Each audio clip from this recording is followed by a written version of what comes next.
धरने के आयोजन करता और समस्त अपने भाई बहनों को बहुत बहुत धन्यवाद और आभार अर्पित करते हैं। और साथ ही यहाँ हमारे आए हुए सभी गुरुजनों का भी बहुत तहे दिल से धन्यवाद देता हूँ।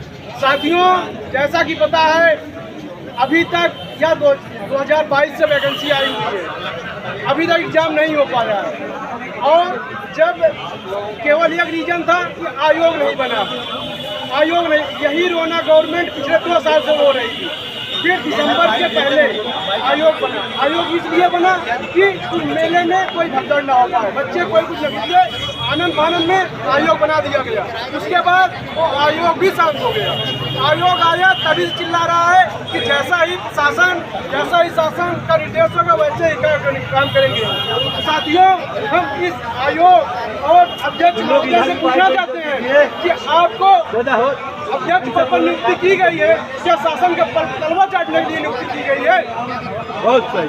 आयोग, अगर आप अध्यक्ष हैं और एग्जाम अप्लाई हो चुका है तो आपका कर्तव्य बनता है अपने हिसाब से एग्जाम को करवाइए और रिजल्ट दीजिए। नहीं, आप केवल एक ही रोना रो रहे हैं कि हमारे पास अभी शासन का कोई निर्देश नहीं है। तो शासन क्या इस जन्म में नहीं अगले जन्म में एग्जाम करवाएगा? शासन का मेन मोटो जो है चुनाव देखते हुए एग्जाम करवाना।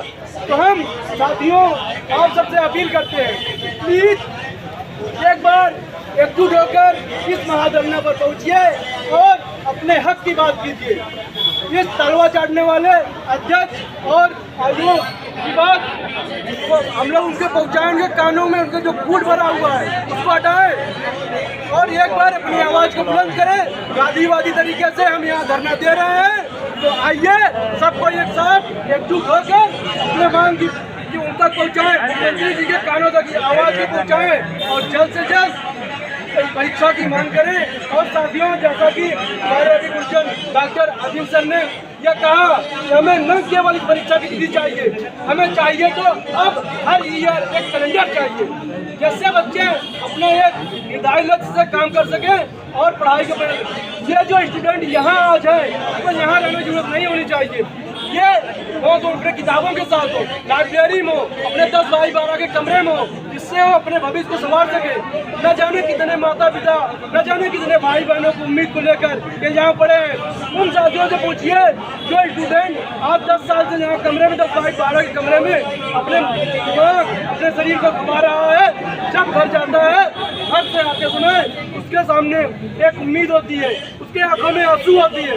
क्या उसी उम्मीद उसी आंसू को लेकर आता है कि हमें आकर यहाँ धरना देना पड़ेगा? आज हम एग्जाम के लिए धरना दें, कल रिजल्ट के लिए धरना दें, फिर री एग्जाम के लिए धरना दें, उसके बाद फिर कोर्ट कचहरी का चक्कर लगाएं, उसके बाद ये हमारे उत्तर प्रदेश शिक्षा व्यवस्था, हम ऐसे संदर्भ में जी रहे हैं।